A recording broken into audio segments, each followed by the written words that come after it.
دارم صدای قطره های آبو میشنوم که یهو جلوم سبز میشی.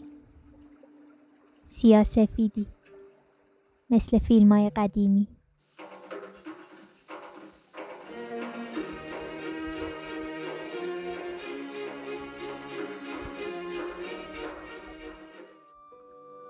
میگم سقف خونه آب میده. یه کاسه زیرش میذاری و میای بغلم میکنی. میگم کاش لباسم جیب داشت.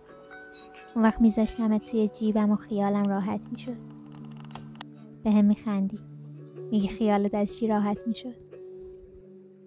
میگم از تو. لکه های روی سقف بزرگتر میشن. آب از کاسه میریزه بیرون و کف خونه رو پر میکنه.